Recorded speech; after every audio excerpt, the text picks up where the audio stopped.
Big Bear, chase me!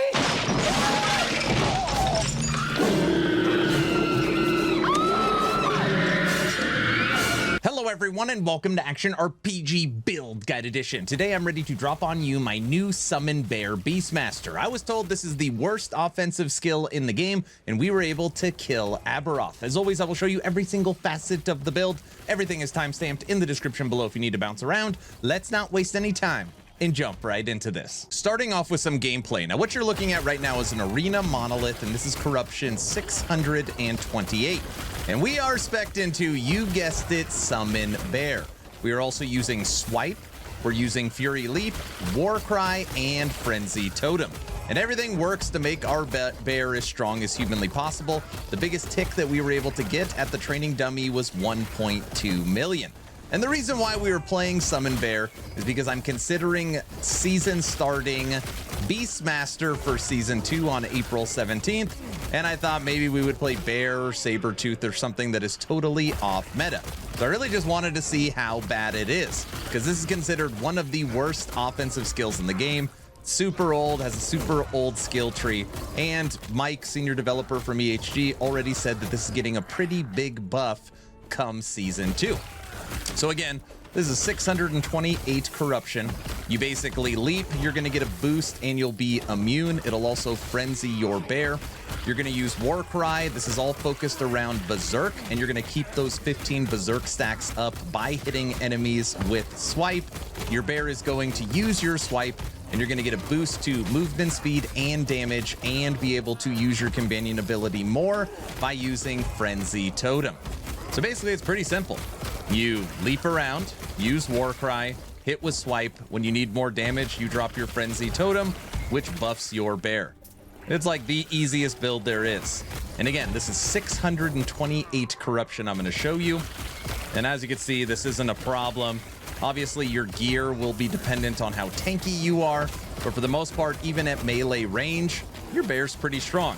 This is not a meta build. This is a fun off-meta build if you like companion builds, and it's doing well. Let me show you where this build excels single target. Corruption 628, exiled mage. And at this level, you always got to be careful of the exiled mages. They do a lot of dot damage. You are dead. Fully empowered Nemesis. Again, 628 corruption. Get him, bear. Fight him. Look at that. Now we are facing our trusted ice horse. Again, 628 corruption. And after this fight, what I'm going to show you is some stream gameplay from Action RPG on Twitch. My first ever attempt at Aberroth with Summon Bear. The next gameplay will be ripped from Twitch. First time attempting Aberroth. It wasn't easy, but we frickin' did it. He's a mess. Shatter. Take that. Stand my way. Done. Aberroth time. Void hungers. Weak and worthless.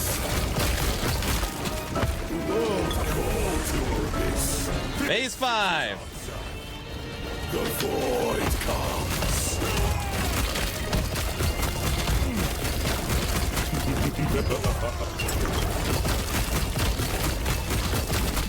You fight. Damn it. Nothing. No! Oh, we jumped way too far.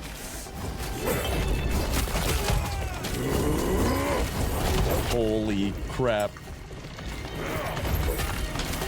No escape.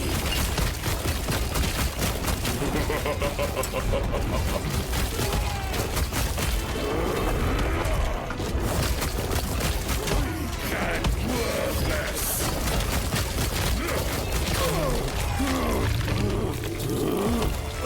What?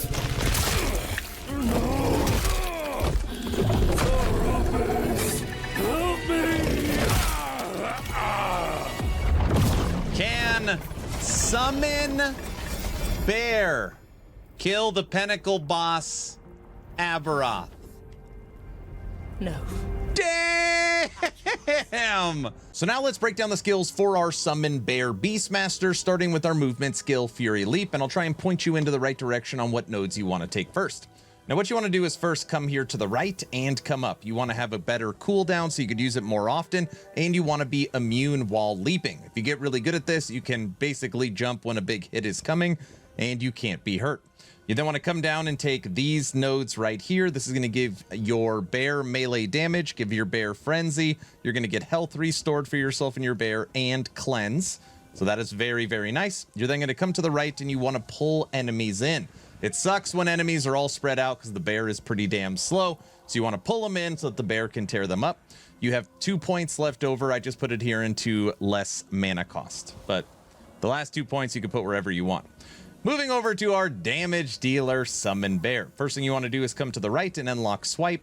This makes it where the bear is using your swipe. Basically, it's like bad hit, bad hit, bad hit, huge hit, bad hit, bad hit, bad hit, huge hit. And the huge hit, it comes from its swipe. You want to pull down the swipe cooldown recovery speed for it. You want to give it multiplicative damage and melee stun. You're then going to bounce over here, get more multiplicative damage and bleed chance, more multiplicative damage per bleed stack. Come down here, area for your roar, crit chance, crit multiplier, and if you're having any problems with your bear staying alive, which you shouldn't, my bear didn't even come close to dying during Aberroth, you could pull points out of here and put them into thick hide, but you shouldn't have a problem. Moving over to Warcry, which really what makes this build possible. You want to come down here, and the first thing you want to do is get Berserker. And you want to max out all the nodes on Berserker, because Berserk can also work with your bear and your raptor. And basically what this is going to do is when you have maximum stacks 15, which you will have all the time, it's going to give you 60 base bear damage and 48% attack speed for your bear. Absolutely nuts. You then want to come up and reduce the cooldown for your Warcry, and again, you want to pull enemies in instead of push them out. This is very, very important for clear speed, so you get them in a nice group so the bear can one-shot them. You're then going to come down here and get Cleanse again, so you're going to be able to cleanse ailments from your Leap and from your Warcry, which is awesome. And then lastly, any remaining points you want to put right here into Battlecry, which is for your bear. It is going to get a boost to its critical strike chance. Moving over to Summon Frenzy Totem. For Summon Frenzy Totem, first thing you want to do is come up and over and get these 3 nodes. This is Increased Frenzy Effect. This is Companion Melee Physical Damage, and Refresh Companion's Ability. So you could use your bear's taunt all the time. So enemies are attacking the bear and not you. You're then going to come down right here and get these 2 nodes. Your bear is very slow, so you want Symbol of Haste. This is going to give them 6 seconds of haste, and you want to buff the overall effects from your Frenzy Totem. You're not going to get any of the benefits of it, but that's okay because we care about the bear.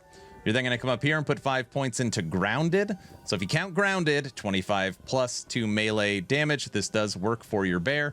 And 20 right here, that is 45, and you get an additional 30% because of the buff you are going to get of being selfless. The remaining point I had, I just put it here in Warding Totem so that the companion gets some physical resistance and elemental resistance. You could also throw it up here if you wanted to have more life and longer duration. The choice is yours. Last but not least, Swipe. Now for Swipe, this one, you kind of need all of it. Actually, what I normally do for this is I come down here and I get Duality of Nature first. This makes it where you don't have to worry about mana. It sucks when you run out of mana with this build and you're using Warcry and Frenzy Totem and Leaping all the time. So the first thing I do is I come down here and basically take care of our mana for the build. You then come up here and you want multiplicative damage for your bear, multiplicative damage for your bear, kill threshold, and multiplicative damage for your bear. You want to make sure for this build, somewhere on it, you have a way to make enemies slowed. But that's what we got. Those are the skills. So now let's break down the passives. At the time of recording, my Beastmaster is level 100, so we have all of our points, starting in the base tree. And remember, we want as much strength as humanly possible. That is the quintessential stat for this build coming in Season 2. So we are starting with Primal Strength. This is going to give you strength and health regen. We are taking Hunter's Restoration. We are taking Survival of the Pack. This is going to give you and your bear Leech. We are dual wielding. If you aren't dual wielding and you're using a two-hander, which is fine, it's not required, you could take this point out and put it right here into Survival of the Pack. One into Hunter's Emanation, which gives Hunter's Restoration to your minions and a little damage boost.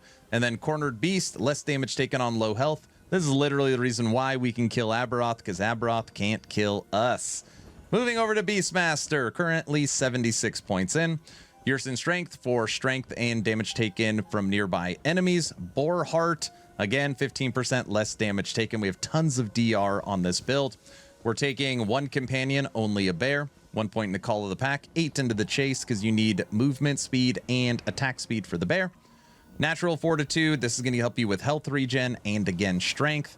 Axe and Claw, melee physical damage for the bear. You're going to give your endurance to your bear.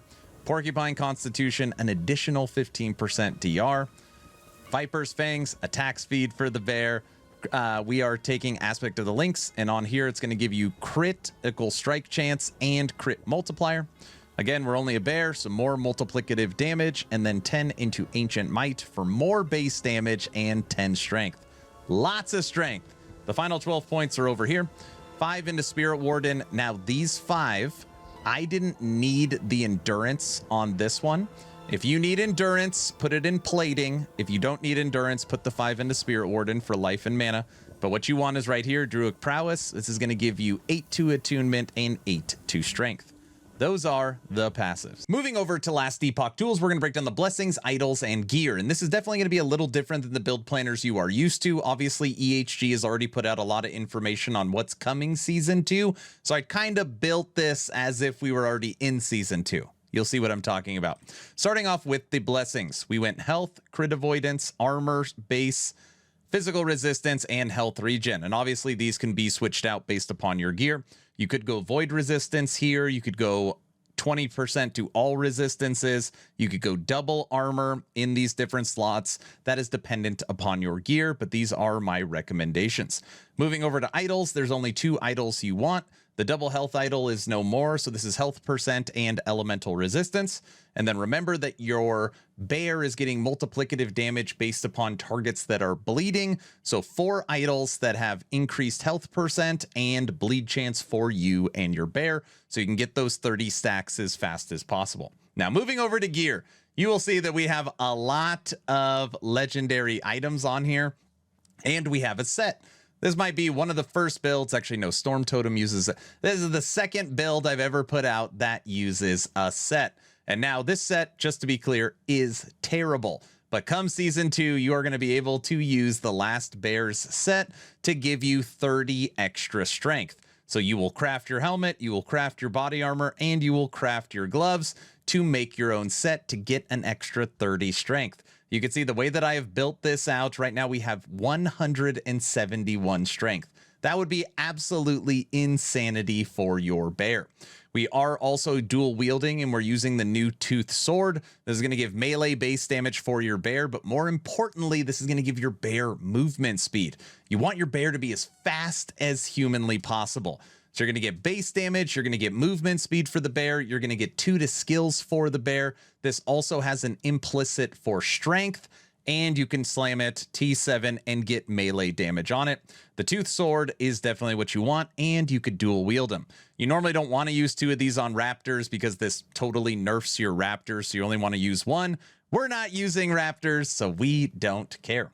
We're also using double phantom grips. This is going to give another 2 to skills for your minions, and it's going to help with your bear's base crit chance. And on here, you could slam strength and health on it.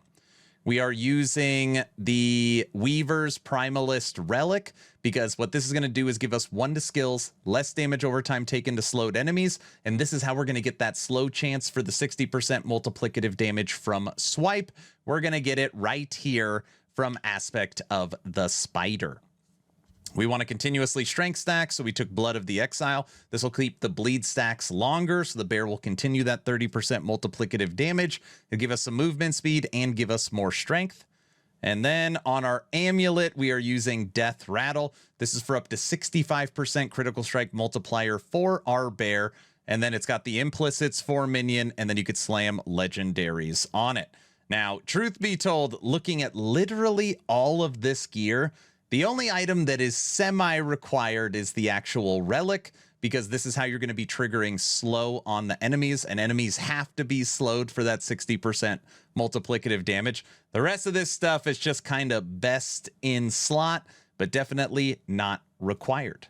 That is the gear. Last but not least, let's talk about leveling. Now, for me, it does not matter if I'm a Beastmaster, Shaman, or Druid. I level the exact same way for my Primalist, and that is using the skill Swipe and the skill Summon Wolf. We've kind of changed up the leveling guide a little bit.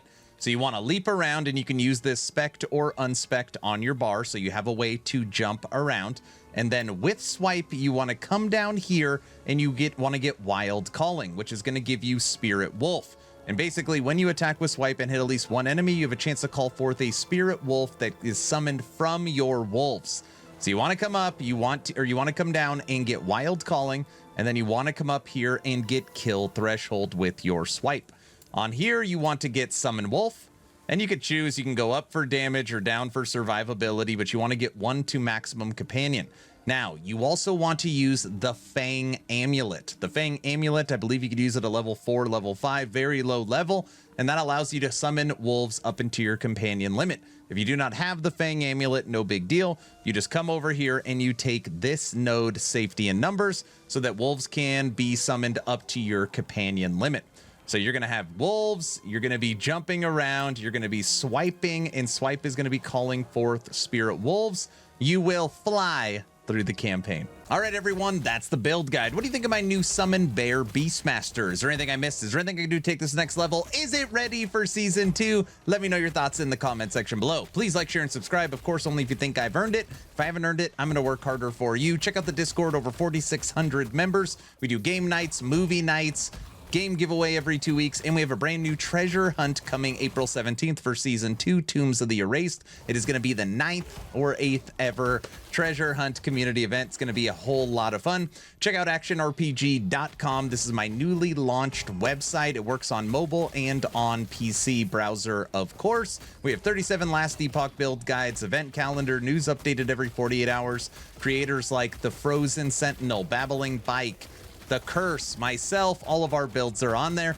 Check out actionrpg.com. Fully unmonetized. We're just looking for people to push buttons. I'm done. Hopefully you were entertained or at least learned something. Aaron, out.